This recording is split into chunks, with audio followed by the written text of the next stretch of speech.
Наутика. Я на выставке с картинами, подобно вашим, хожу не за похоженьким, а вот именно за новой реальностью, за другим ее прочтением. Это безумно интересно. Спасибо большое, Наутика. Мы на одной абсолютно волне.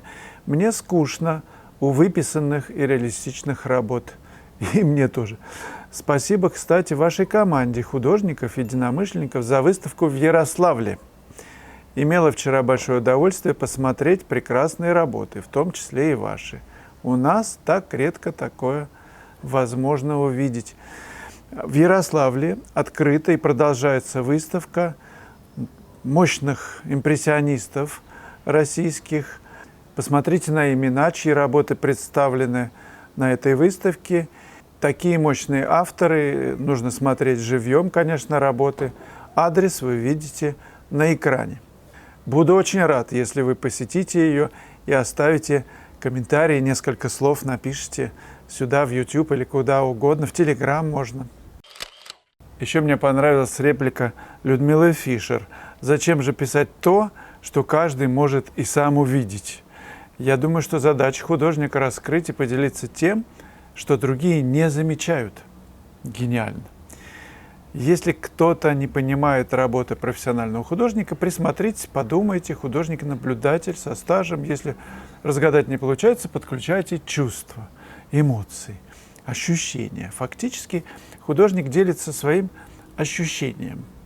Он очарован игрой красок, сочетанием цветов в жизни, вот в природе.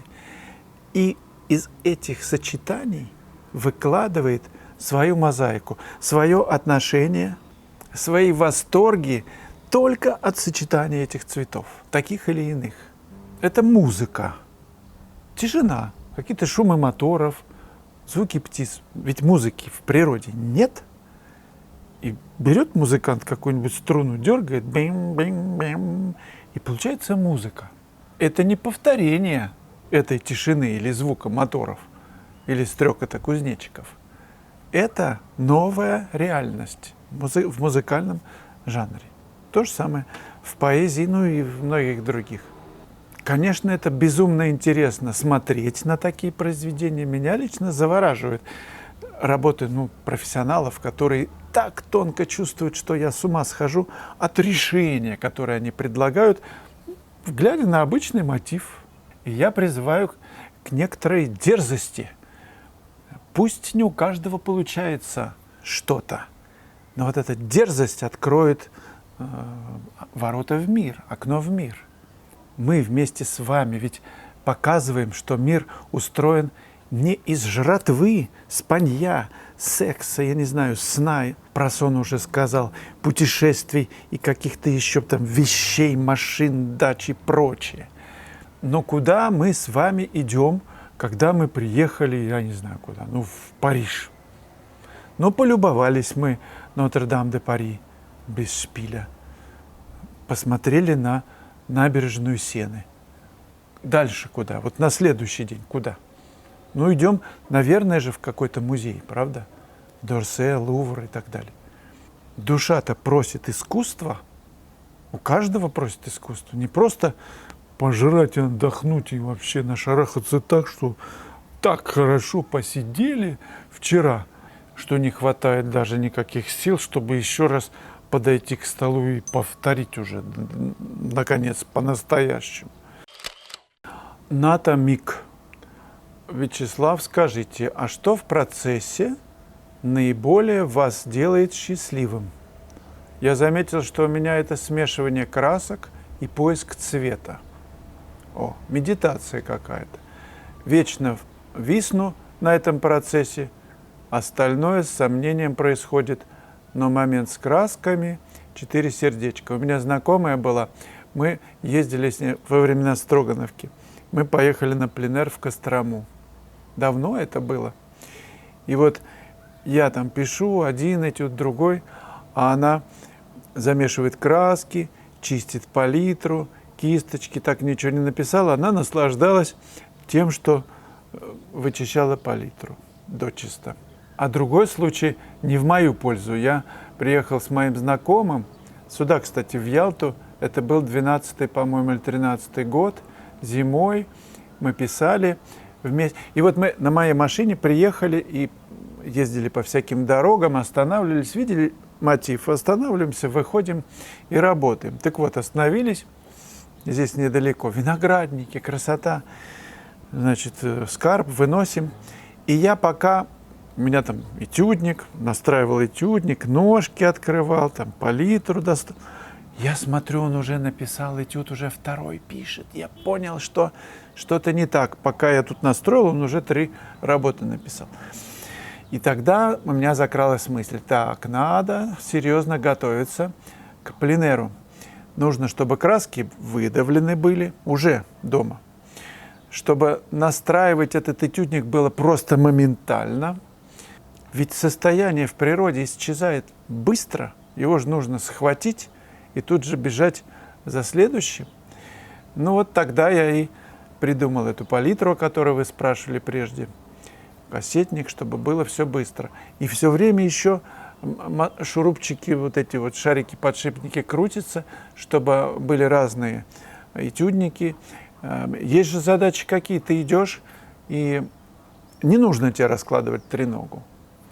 Быстро открыл, написал и закрыл. Вот это еще штука такая интересная. Но я купил такой небольшой этюдничек, такой совсем небольшой. Мне даже подарил один мой знакомый.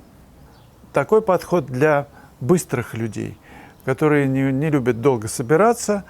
Они заранее все собрались, пришли, куда-то идем на прогулку, раз. Кто-то там глазеет, пиво пьет, а художник раз уже что-то нашкрябал там.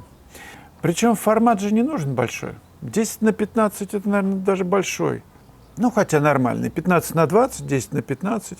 Любые можно использовать. Что же делает меня счастливым?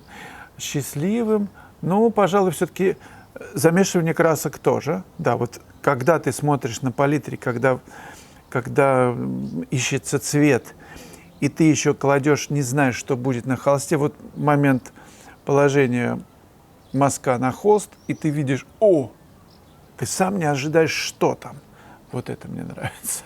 Ну и когда удается точно схватить тональные отношения, сложные, они ведь заставляют тебя восхищаться. Ну, там вот другие работы смотришь, коллег, друзей, когда отношения тонкие, когда они взяты точно, убедительно, плюс еще фантазия, плюс экспрессия художника, его какой-то стиль, меня это, конечно, с ума сводит, да. Ну и когда ты делаешь это сам, весь процесс очень интересен, просто весь. Нельзя что-то прям особенно выделить, из него что-то вырвать, сказать, вот только замешивание красок хорошо, а потом... Но сомнения у вас почему? Потому что цепочка разрушена от начала до конца, до результата. Ну вот с этим надо разобраться. Может быть, урок какой-то посмотрите мой, может быть, это поможет. Ну и, конечно, постоянный опыт пленэра.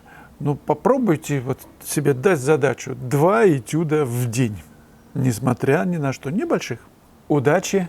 Для примера анонс урока. Друзья, вашему вниманию теперь доступен 24-й урок в моей онлайн-школе «Пространство». Я писал его на набережной в Гурзуфе, и вдалеке гора Медведь, потом еще ближние скалы, гора Подзорка, Чеховская бухта и на переднем плане пирс. В этом видео моя задача была написать и показать вам, как исключить путаницу, которая у многих в головах, как писать пространство, что такое воздушная перспектива, нужно ли сознательно изменять тон на дальних планах в сторону вот дымки какой-то или не нужно. Я предлагаю писать, как вы видите, и показываю, как это делать. Я думаю, что это развеет какие-то сомнения на тему, как писать воздушную перспективу.